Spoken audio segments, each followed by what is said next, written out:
ওকে, তোমাদের প্রথমেই আম, একটা কথা বলে দিই যারা আছো। উম, প্রথম কথা হচ্ছে আমরা আরো দুইটা অধ্যায় আছে। এই দুইটা অধ্যায় কেউ যদি মনে করো করবা না, সে চাইলে না করতে পারো। হুম। এক্ষেত্রে হচ্ছে থিওরি পড়তে হবে তখন তাকে, মাস্ট। চ্যাপ্টার চ্যাপ্টার 7 কি ইম্পর্টেন্ট না? হ্যাঁ, ইম্পর্টেন্ট, সবগুলোই ইম্পর্টেন্ট।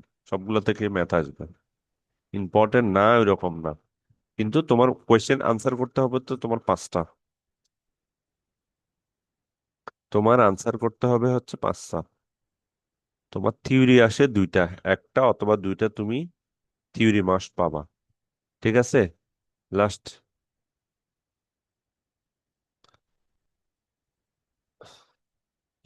ওকে, কেউ যদি থিওরি পড়ো, আর তোমাদের এখন যে অবস্থা অবশ্যই থিওরি পড়তে হবে, সোজা কথা হচ্ছে এটা। এরপর 1 2 3 4 5 আর 8, তুমি চাইলে এই অধ্যায়গুলো করতে পারো। 6 7 তো আছে, ওখান থেকে কোয়েশ্চেন আসবেই। কিন্তু তুমি এই অধ্যায়গুলো প্লাস থিওরি যদি করো, তাহলে তুমি পাঁচটা আনসার সব ফুল আনসার করে আসতে পারবো, কথা হচ্ছে এটা। এখন তুমি 6 অথবা 7 যদি একটা করো, 6 অথবা 7 যদি একটা করো, তাহলে তোমাকে আর থিওরি পড়তে হবে না। তুমি ফুল অঙ্কের উপর অঙ্ক করে যেতে পারো। তবে আমার সাজেশন হচ্ছে তোমরা থিওরি পড়বা আর কি। এখন থিওরি পড়াটা ভালো, কারণ একটু লেস কনফিডেন্ট থাকলে তোমাদের যে কোয়ালিটি বা সবকিছু মিলে যারা একটা অঙ্ক কম প্র্যাকটিস করতেছো, তাদের জন্য হচ্ছে থিওরি হচ্ছে একটা সেফগার্ড হিসেবে কাজ করে আর কি। এটা হচ্ছে আমার সংক্ষিপ্ত সিলেবাস বলো যাই হয়। হ্যাঁ, কারণ এখান থেকে 1 2 3 4 5 6, 6টা অধ্যায় থেকে তুমি যদি থিওরি একটা অথবা দুইটা আনসার করো, তাহলে বাকি বাকি তিনটা ম্যাথ তুমি পারবা। ওকে, টিকা টাইপের একটা আসতে পারে প্রথম দিকে, আর একটা থিওরি টাইপের প্রশ্ন আসতে পারে। তাহলে দুইটাই যদি আনসার করো, তাহলে আমার মনে হয় তুমি বাকি তিনটা এখান থেকে ম্যাথ করতে পারবা। যারা মনে করো যে 60% নাম্বার চাইতে যাচ্ছে 70, তাদের জন্য এই পলিসি অ্যাপ্লাই করাটা মানে তুমি থিওরি একটা অথবা দুইটা লিখতে পারো, এখানে 3 থেকে 4টা আনসার এমনি করতে পারবা। এটা কি বোঝা গেছে? ওকে, এখন আছে অ্যাকাউন্টিং রিলেটেড ব্যাংকরাপসি। এই দেউলিয়া, এটা কি বেসিক্যালি হচ্ছে দেউলিয়া রিলেটেড। যে ব্যাংকরাপসি মানে হচ্ছে দেউলিয়া ঘোষণা করা বা দেউলিয়া সংক্রান্ত যে অ্যাকাউন্টিং, এগুলা। দেউলিয়া কি বেসিক্যালি, যেমন আমরা যদি ইভেলির কথা বলি বা ডেস্টিনির কথা বলি, বা আরো অনেকগুলো কোম্পানি আছে, ইভেন সম্প্রতি অনেকগুলো ব্যাংকও, বিভিন্ন ইসলামী ব্যাংক অনেক সময় টাকা দিতে পারতেছে না। তার মানে তোমার কাছ থেকে কেউ টাকা পায়, তুমি যদি দিতে না পারো, তখন তুমি আদালতের দ্বারস্থ হইতে পারো। বলতে পারবে যে আমি তো টাকা দিতে পারতেছি না। তখন আদালত তোমাকে যদি দেউলিয়া ঘোষণা করে, যে পাওনাদার বা যে মানুষগুলো তোমার থেকে টাকা পায়, তখন তোমার থেকে আর চাইতে পারবে না, যদি তোমাকে দেউলিয়া ঘোষণা করা হয়। এক্ষেত্রে কি করবে আদালত? একজন রিসিভার নিয়োগ করবে। কি করবে? একজন রিসিভার, এটা খুবই ইম্পর্টেন্ট। একজন রিসিভার নিয়োগ করবে। রিসিভারের কাছে তোমার সব সম্পত্তি বিক্রি করে, সম্পত্তি তোমার সব সব সব যা আছে সবগুলো বিক্রি করে মানুষের মানুষের যে টাকাগুলো পাবে, একটা নির্দিষ্ট পাবে, নির্দিষ্ট হার বা নির্দিষ্ট রেশিও ওই টাকাগুলা মানুষকে দিয়ে দিবে। ক্লিয়ার? তার মানে রিসিভার হচ্ছে আদালত কর্তৃক নিয়োগকৃত এমন একটা পার্সন, যেটা তোমার দায় মেটানোর জন্য যে সাহায্য করে, মিডিয়েটর হিসেবে কাজ করে। আচ্ছা, দেউলিয়া ঘোষণা সংক্রান্ত আইন বা দেউলিয়া, এই জিনিসটাকে বোঝা গেছে। দেউলিয়া মানুষ কখন হয়? যখন তার যে সম্পত্তি আছে এর তুলনায় যদি দায়টা বেশি হয়ে যায়, তখন সে দেউলিয়া ঘোষিত হয় আর কি। দেউলিয়া জিনিসটা কি বুঝতে পারছো সবাই? জি সবাই? স্যার। কারো কোনো কোয়েশ্চেন আছে কিনা?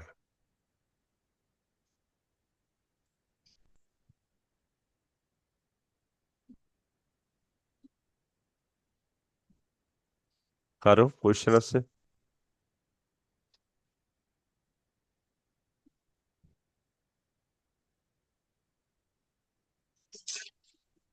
ওকে, নাই তাহলে মোটামুটি বুঝতে পারছো।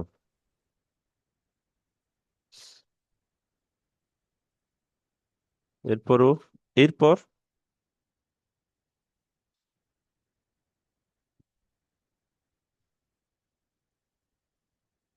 এটা কি, যদি কেউ মনে করো যে না ডেফিনেশনটা বোঝা নাই, তারা সে একটু আরেকবার পড়ে ফেলতে পারো। কোনো ব্যক্তি দেনা পরিশোধের অক্ষমতার ফলে যে অস্বস্তিকর পরিবেশ সৃষ্টি হয় তা থেকে পরিত্রাণ দানের জন্য আদালতের মাধ্যমে তার দায় হতে অব্যাহতি দেওয়া হয়। এর হিসাব এটা হচ্ছে দেউলিয়া সংক্রান্ত হিসাব রক্ষণ, মানে আমরা যেটা পড়তেছি আর কি, অ্যাকাউন্টিং রিলেটিং টু ব্যাংক্রাপসি, এটাই হচ্ছে দেউলিয়া সংক্রান্ত হিসাব রক্ষণ। এইখানে কি বলছি, আমি রিসিভারের একটা কথা বলছি। রিসিভার মানে কি, যে দেউলিয়া ঘোষিত হবে, এটা হচ্ছে আদালত, সরি এটা হচ্ছে আদালত, আর রিসিভার হচ্ছে মাঝখানে থাকে, সোজা কথা। আদালত রিসিভারকে নিয়োগ করে ওর সম্পত্তি গুলা নিয়ে যে মানুষগুলা টাকা পাবে ওদেরকে দেওয়ার জন্য ও হচ্ছে রিসিভার। আর রিসিভার এই কাজটা কেন করবে, কারণ হচ্ছে তার এখানে কিছু লাভ আছে। যেমন কোনো যদি for unsecured property, unsecured property মানে হচ্ছে কি, যেগুলো তুমি কারো কাছে বন্ধক দাও নাই, ওকে, ফর আনসিকিউরড প্রপার্টি। আনসিকিউরড মানে কি, তুমি তো সবকিছু বন্ধক দিছো এরকম না, তুমি কিছু কিছু জিনিস আছে যেটা হয়তো তুমি বন্ধক দাও না, মানে হচ্ছে মর্টগেজ আর কি, বন্ধক বলতে মর্টগেজ। কোনো সম্পত্তি যদি তুমি মর্টগেজ না দাও,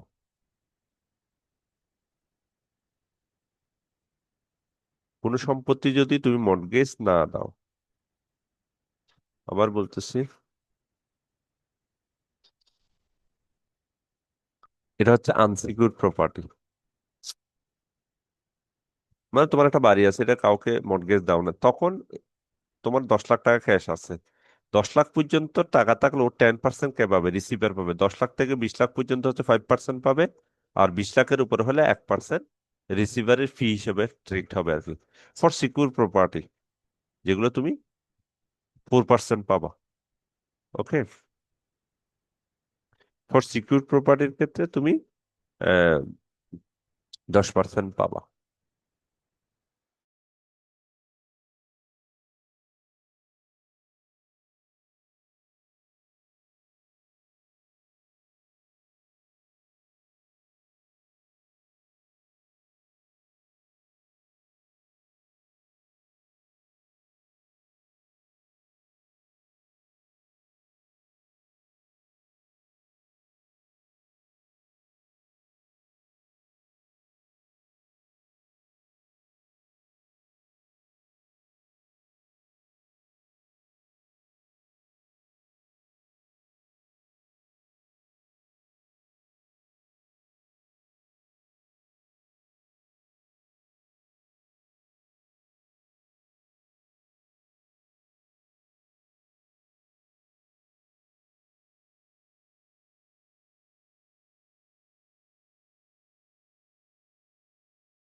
স্যার, আপনার কথা শোনা যাচ্ছে না।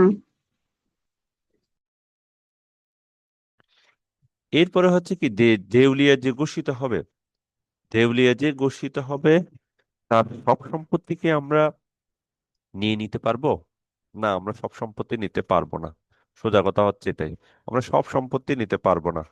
কোন কোন সম্পত্তিগুলো আমরা নিতে পারবো, আবার বলতেছি, মানে ওই যে রিসিভারের কাজ হচ্ছে ও সব সম্পত্তি নিয়ে মানুষের মাঝখানে ডিস্ট্রিবিউট করে দেওয়া, যারা টাকা পায়।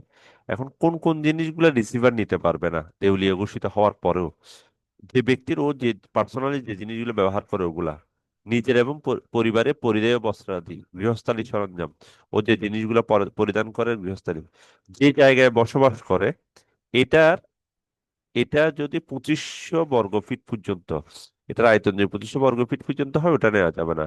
এটা কোথায়, বাসস্থানের শহর এলাকায় যদি হয়, আর অন্যান্য এলাকায় হলে 5000 বর্গফুট পর্যন্ত এলাকা ও নিজে থাকতে পারবে।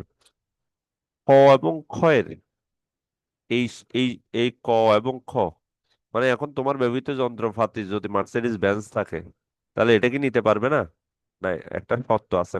ব্যবহৃত যন্ত্রপাতি কোনগুলা? ধরো তোমার একটা ব্রাশ, এটা ব্যবহৃত যন্ত্রপাতি, আর তোমার ব্যবহৃত 1 কোটি টাকার গাড়িও থাকতে পারে, ওটা কিন্তু বিক্রি করতে হবে। বলতেছে ক এবং খ সামগ্রিক মূল্য 3 লাখ টাকা, তার মানে এটা তুমি যা ব্যবহার করবা তোমার পরিধেয় অস্ত্র, ওগুলার মূল্য 3 লাখ টাকা পর্যন্ত তুমি কি করতে পারবা, তুমি রাখতে পারবা। মানে এর বেশি হওয়া যাবে না। তোমার ছোটখাটো জিনিস হইতে পারে, কিন্তু বড় জিনিসগুলো যেগুলো ভ্যালুয়েবল, এগুলো অবশ্যই কি করা যাবে, ক্রোক করা যাবে, বা এগুলা রিসিভার নিয়ে নিতে পারবে, অধিগ্রহণ করতে পারবে, যেটাকে আমরা বলি অধিগ্রহণ করতে পারবে। ওকে। তার মানে হচ্ছে দেউলিয়া ঘোষিত হলে সে, তার যেমন সব সম্পত্তির মালিক কে হওয়া হয় না। সব সম্পত্তির মালিক যেমন এই সব সম্পত্তির মালিক যেমন হওয়া যায় না, কিন্তু আবার সবকিছুর নেওয়া যায় না আর কি। মানে দুইজনেরই কিছু না কিছু বেসিক রাইট থাকে এখানে, সোজা বাংলায়। এখন আমার মোস্ট ইম্পর্টেন্ট হচ্ছে অঙ্কের জন্য যেটা ইম্পর্টেন্ট, এই যে যারা টাকা ক্রেডিটর গুলাকে চিনা, ক্রেডিটর গুলা বা পাওনাদার গুলাকে চিনে, এটা আমার অঙ্কের জন্য খুবই ইম্পর্টেন্ট। একটা হচ্ছে ফুলি সিকিউরড ক্রেডিটর, 4টা। এটা কি ফুলি সিকিউরড মানে হচ্ছে কি, মানে মানে হচ্ছে ফুলি সিকিউরড মানে হচ্ছে সিকিউরড, আবার বলতে ফুলি সিকিউরড মানে কি, ধরো তুমি স্যার একটু বড় করে দিন। সাউন্ড, একটু ছোট দেখাচ্ছে, একটু বড় করলে ভালো হয়। সরি, স্যার, ও না, স্ক্রিন স্ক্রিন। স্ক্রিন, ও আচ্ছা, স্ক্রিনটা ছোট ওই জন্য না। ও আচ্ছা, হ্যাঁ স্ক্রিনটা ছোট ছিল তখন। হম, ওই জন্য ওই চাপটা দেখছে ভাইয়া, হ্যাঁ স্ক্রিনটা ছোট। ওকে। ফুলি সিকিউরড মানে কি? ফুলি সিকিউরড মানে হচ্ছে তুমি, ও যে দেউলিয়া হয়েছে সে ব্যাংকের কাছে লোন নিছে কত, 50 লাখ টাকা। ওকে। কিসের বিনিময়ে নিছে? একটা একটা বাড়ি বন্ধক রাখছে, একটা বাড়ি বন্ধক রাখছে কত লাখ টাকা, 80 লাখ টাকা। তার মানে হচ্ছে 80 লাখ টাকার বাড়ি দিয়ে সে 50 লাখ টাকা কি করতেছে, ঋণ নিছে। ঋণ নিছে এটা, আর বন্ধকি যে জিনিসটা, এটা হচ্ছে 80 লাখ টাকা। তার মানে ব্যাংক 80 লাখ টাকার জিনিস নিয়ে 50 লাখ টাকা ঋণ দিছে, এটা হচ্ছে ফুলি সিকিউরড, সোজা কথা। ঋণের বিপরীতে জামানত রেখেছে, পর্যাপ্ত জামানত আছে। আর পার্টলি সিকিউরড মানে হচ্ছে কি, যে পাওনাদার তাদের পর্যাপ্ত জামানত রাখে নাই। যেমন এটা যদি উল্টা হয়, 50 লাখ টাকা ঋণ নিছে, কিন্তু ব্যাংক যে জামানতটা নিছে ওটার দাম হচ্ছে 40 লাখ। ওকে। 50 লাখ নিচে ব্যাংক যে যেমন নিচ্ছে, এটা হচ্ছে পার্টলি সিকিউর, মানে অল্প সিকিউরড আছে, পুরো সিকিউরড নাই। আবার বলতেছি, মানে ঋণের পরিমাণ বন্ধক যে দিছে ওইটার পরিমাণ থেকে যদি বেশি হয়, যেমন যেটা বন্ধক রাখছে বাড়ির দাম, ওইটার দাম হচ্ছে 40 লাখ টাকা, কিন্তু সে ঋণ নিয়ে নিয়েছে 1 কোটি টাকা, তার ঋণের পরিমাণ বেশি, ওটা হচ্ছে পার্টলি সিকিউরড। এরপর হচ্ছে প্রিফারেন্সিয়াল, অগ্রাধিকার। কিছু মানুষ আছে যাদের আসলে অগ্রাধিকার দিতে হয়, ক্রেডিট মানে যে টাকাটা, এটা অগ্রাধিকার দিতে হয়। যেমন এগুলো হচ্ছে যে সমস্ত দেনার মধ্যে কিছু দেয় যা জামানতবিহীন, মানে কোনো জামানত নাই, মানে ফুলি সিকিউরড না, কিন্তু পরিশোধের ক্ষেত্রে অগ্রাধিকার দিতে হবে। প্রিফারেন্সিয়াল মানে হচ্ছে আমি কিছু, আমার যখন এগুলো বিক্রি করে টাকা দিব, কাদেরকে অগ্রাধিকার, কিছু মানুষ আছে অগ্রাধিকার দিব। যেমন সরকারি প্রতিষ্ঠানের পাওনা, কাদের অগ্রাধিকার, সরকারি প্রতিষ্ঠানের পাওনা আগে দিতে হবে, ওর থেকে যে টাকা পাই ওদের মধ্যে কাদের টাকা আগে দিবে, সরকারি প্রতিষ্ঠানের পাওনা। দেউলিয়া ঘোষণার পূর্ব 3 মাসের কেরানি মজুরি পিয়নের মেয়াদের, মানে ওর আন্ডারে যদি আহ, দেউলিয়া ঘোষণা করার 6 মাস পূর্বে, মানে 6 মাস পর্যন্ত ওর আন্ডারে যে মজুরি ছিল, কেরানি ছিল, কেউ যদি ওই যে ছোটখাটো পায় আর কি, পিয়ন, অনধিক 2,000 টাকা পর্যন্ত, এই টাকাগুলো আগে দিয়ে দিতে হবে।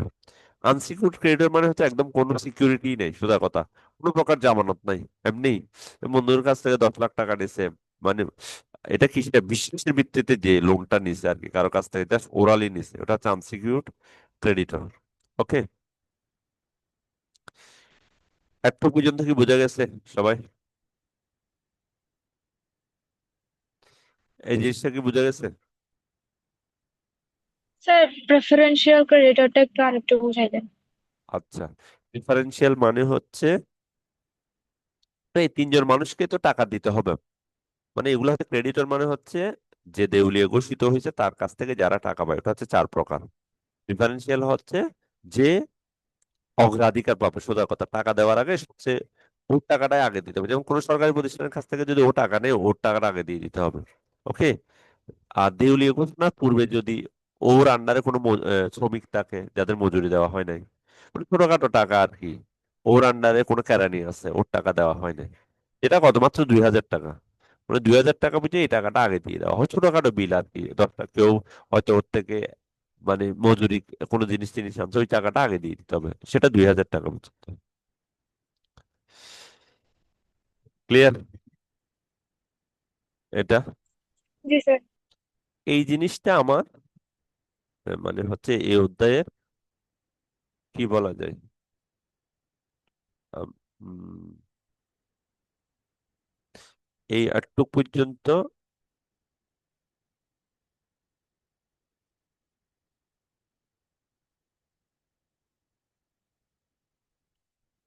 এই জিনিসগুলা যদি পারো মোটামুটি আহ,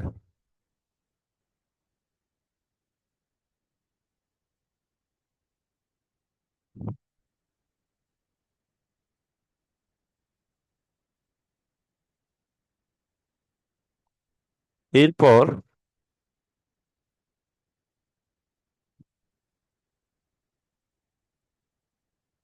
আজকে আমরা একটা অঙ্ক সলভ করব।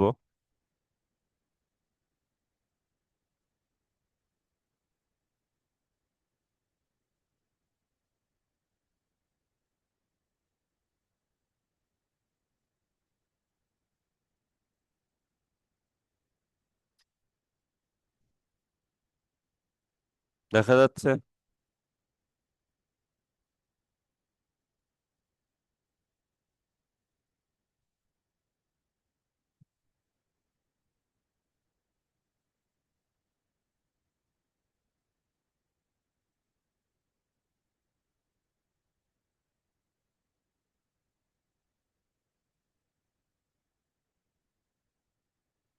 ওকে, আমরা একটু ফরম্যাটটা দেখে নিই।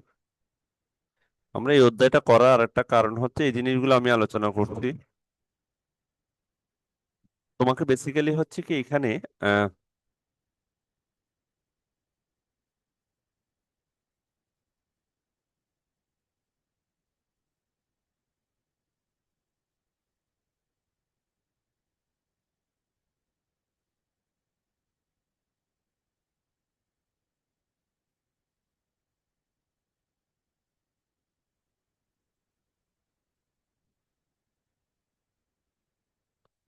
তোমাকে এখানে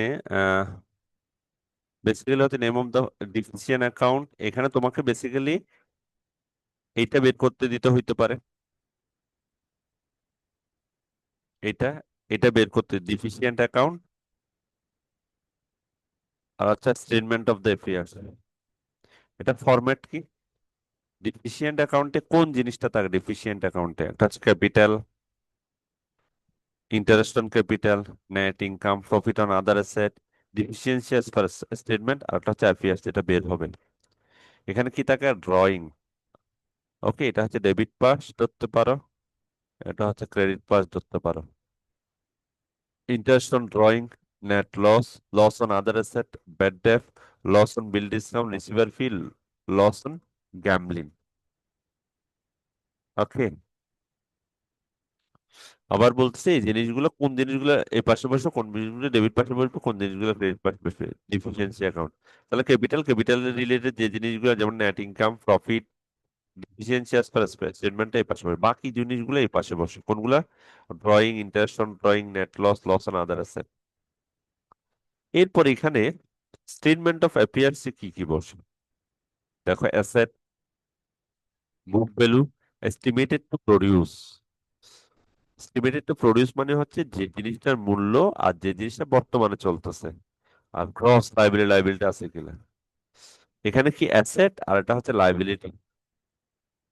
অ্যাসেট কি, যেমন প্রপার্টি, এরপর হচ্ছে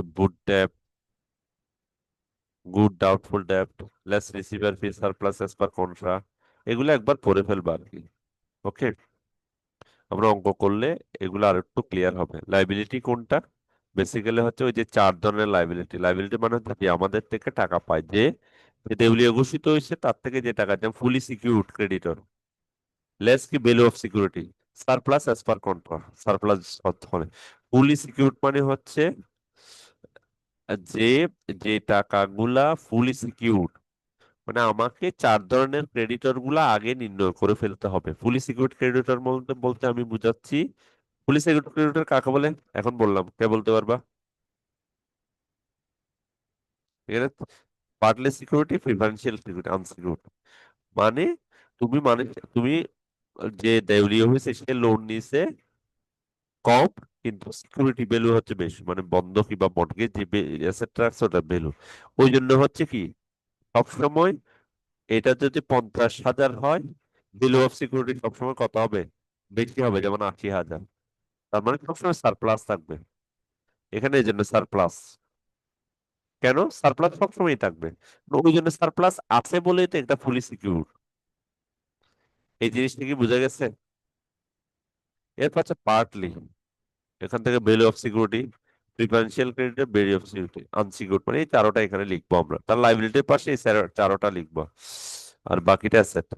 statement of affairs life policy and wife ornament বাদে, আবার বলতেছে স্টেটমেন্ট অফ অ্যাফেয়ার্স মানে এইটাতে লাইফ পলিসি এবং ওয়াইফ অর্নামেন্ট বাদে অন্য কোনো প্রকার পার্সোনাল অ্যাসেট আসবে না। লাইফ পলিসি এবং অর্নামেন্ট, যে সকল সম্পত্তি মর্টগেজ করা আছে স্টেটমেন্ট অফ অ্যাফেয়ারে আসবে না।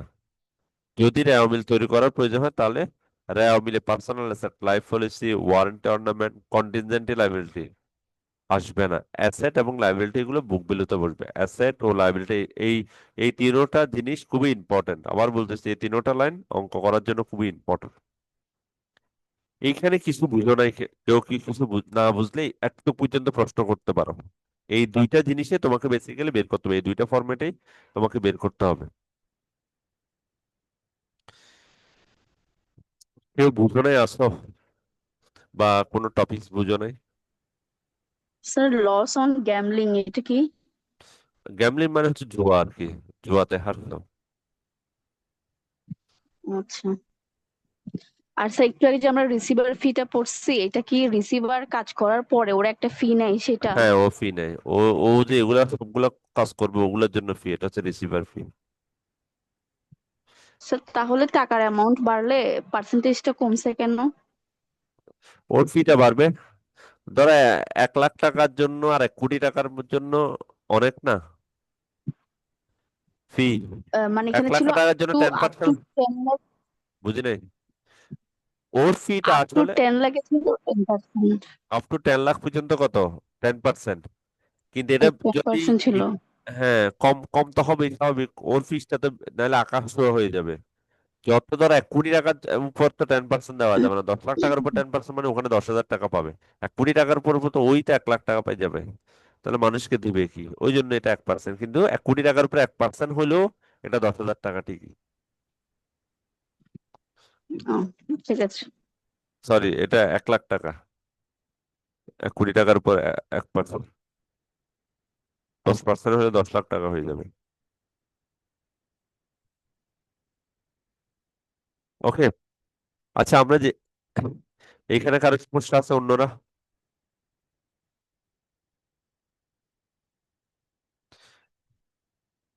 ওকে। আমরা উম, এই অঙ্কটা করি কমন প্রায় সময়। দেখো এখানে প্রথম কাজ কি? প্রথম কাজ হচ্ছে অঙ্ক পাওয়ার সাথে সাথে চার ধরনের ক্রেডিটর গুলো তোমাকে বাছাই করা। দেখো, কবির ফিল্ড পিটিশন ইনসলভেন্সি, মানে ইনসলভেন্সির জন্য সে পিটিশন করছে, মানে আদালতে দ্বারস্থ হয়েছে আর কি। এর দ্য ফলোইং তার অ্যাসেট এবং লাইবিলিটি দিছে কবিরের, বের করতে বলছে কি? On 1st January 6 years ago he had the capital of 50 lakh, profit earn during 6 year total of কত? 45,50,000। লস স্টেটমেন্ট অফ অ্যাফেয়ার্স করতে বলছে, ডিফিসিয়েন্সি অ্যাকাউন্ট করতে বলছে। ওকে। তার মানে প্রথম কাজ কি? প্রথম কাজ চার ধরনের, যেমন creditor for good, creditor for goods, goods এর বিপরীতে ক্রেডিটর, ৭৪,০০০ টাকা ক্রেডিটর পাই ফর গুডস এর জন্য, জিনিসের জন্য ক্রেডিট, এখানে কোনো বন্ধক তো না, এটা হচ্ছে unsecured, fully unsecured, unsecured property. Okay, unsecured. Bill payable, এটাও আনসিকিউর্ড। এখানে ক্রেডিটর সিকিউরড বাই লিয়েন, এই যে অন শেয়ার, এটা দেখো, creditor secured by lien on share, share দিয়ে সে মানুষের কাছ থেকে টাকা নিছে কত, ৪০,০০০ টাকা। আর নিচে দেখো শেয়ারের কোনো ভ্যালু দেওয়া আছে কিনা,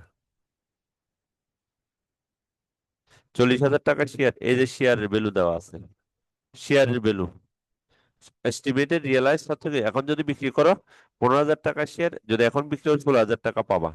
তার মানে হচ্ছে কি, তুমি ওদের কাছ থেকে নিচে হচ্ছে ৪০,০০০, কিন্তু এগুলো বিক্রি করে পাবা ১৬,০০০। ৪০,০০০ টাকা ঋণ নিচ্ছ, কিন্তু বন্ধক রাখছো কত, ১৬,০০০ টাকা। তার মানে হচ্ছে এটা হচ্ছে পার্টলি, পার্টলি সিকিউর, কারণ পুরো সিকিউরিটি নাই এটা।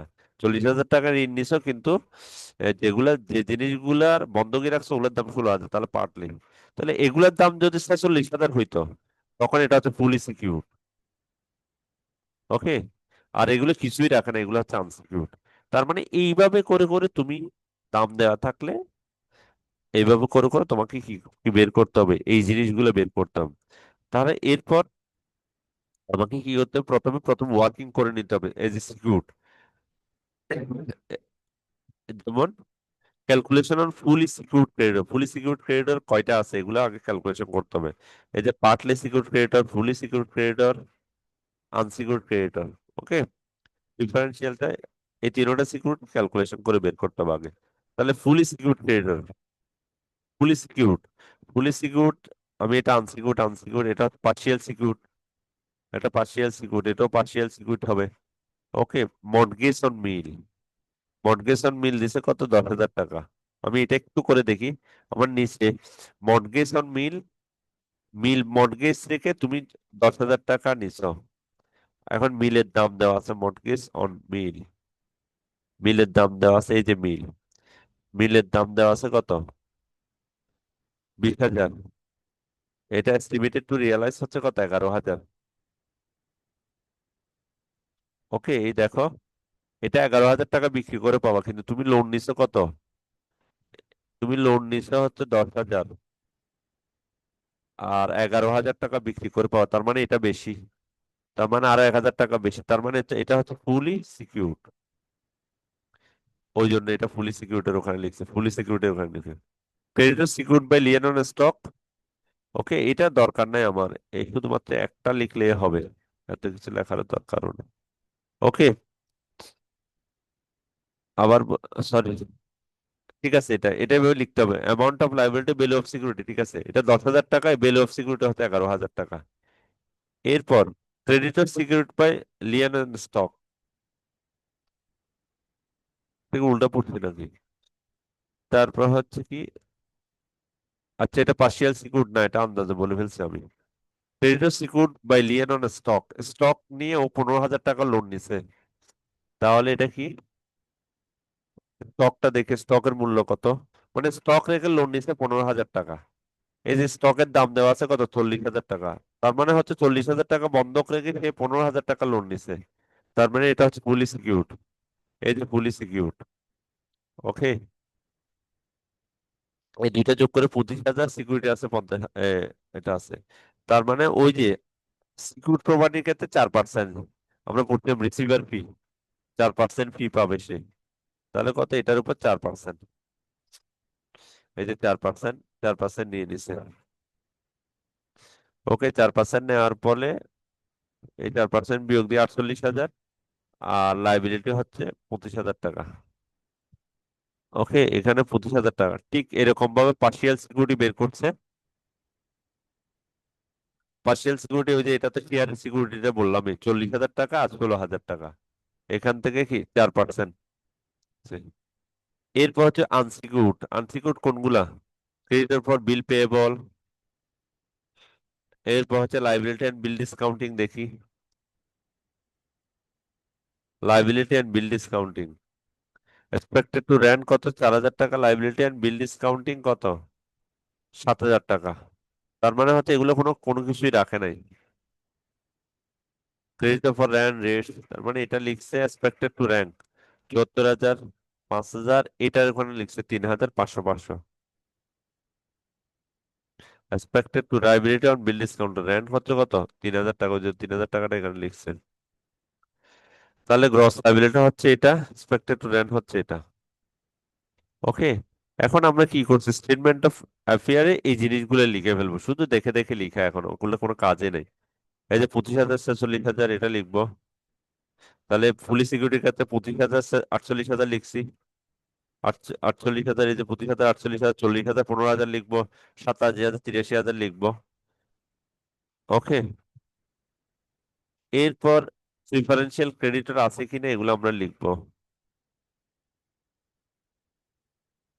প্রিফারেন্সিয়াল ক্রেডিটর ছোট ছোট কোনো টাকা আছে কিনা আমি একটু করে দেখে নিই। প্রিফারেন্সিয়াল ক্রেডিটর থাকবে ক্রেডিটর টু গুডস, এই যে 3,000 টাকা প্রিফারেন্সিয়াল বলেই দিছে, মানে ক্রেডিটর টু র্যান্ড রোডস এটা 3,000 টাকা, 3,500 টাকার মধ্যে 3,000 টাকা হচ্ছে কি প্রিফারেন্সিয়াল, আর বাকি 500 টাকা হচ্ছে কি, বাকি 500 টাকা হচ্ছে আনসিকিউরড। এই যে 500 টাকা, ওই জন্য 500 টাকা লিখছে। 3,500 টাকার মধ্যে, 3,500 টাকার মধ্যে আবার বলতেছে 3,500 টাকার মধ্যে 3,000 টাকা হচ্ছে প্রিফারেন্সিয়াল, 3,000 টাকা হচ্ছে প্রিফারেন্সিয়াল, 3,500 তাহলে বাকি আনসিকিউরড, ওই জন্য হচ্ছে 500 টাকা এখানে লিখছে। আর 3,000 টাকা হচ্ছে এটা। তার মানে আমরা প্রথমে কি ফুলি সিকিউরিটিটা লিখলাম এটা, এস পার্টলি সিকিউর 40,000, 15,000 লিখলাম এটা, 40,000, 40,000, 15,000 লিখলাম। এটা থেকে এটা বিয়োগ দিয়ে ওই যে সারপ্লাস অ্যাজ পার কন্ট্রা আমরা ফরম্যাটে দেখছিলাম কি লিখতে হবে। ফরম্যাটটা যদি একটু করে দেখি, ফরম্যাটে যে এটা লিখতেছি আমরা, surplus as per contra.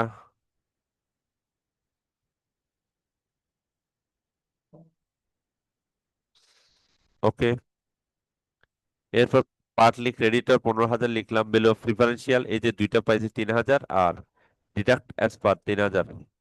Preferential কারণ হচ্ছে এই টাকাটা নীল, এখানে কোনো টাকা যাবে না, কারণ কি প্রিফারেন্সিয়াল ক্রেডিটরের টাকাটা অবশ্যই দিয়ে দিতে হয়। ওকে, এরপর আনসিকিউরড প্রপার্টি পুরাটাই এখানে চলে যাবে, মানে এখানে তো কোনো সিকিউরড ভ্যালু নাই।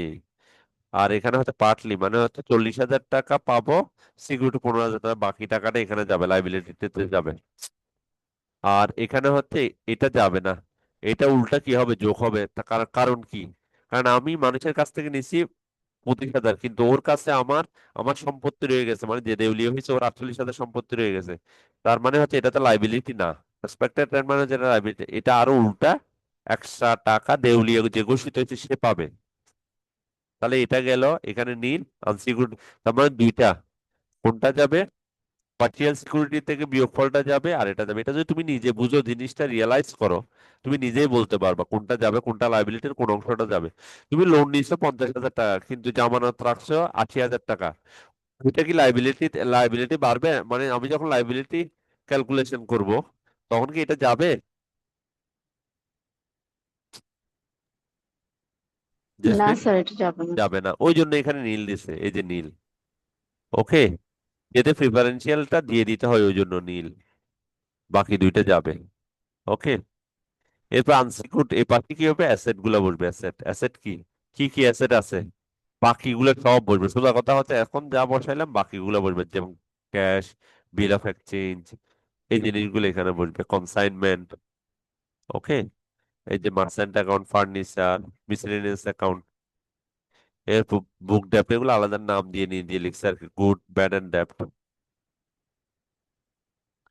এরপর বিল অফ এক্সচেঞ্জ, এখানে এটা লিখার পর এরপর রিসিভার ফি, ওই যে 10%, এটা এটা যেহেতু 10 লাখের নিচে ওই জন্য 10% বিল এক্সচেঞ্জ। এরপর এখানের সাথে যোগ বিয়োগ করে যা আছে, এখানে যে সারপ্লাসটা হচ্ছে যোগ হবে, আর এটার এটা হচ্ছে বিয়োগ হবে।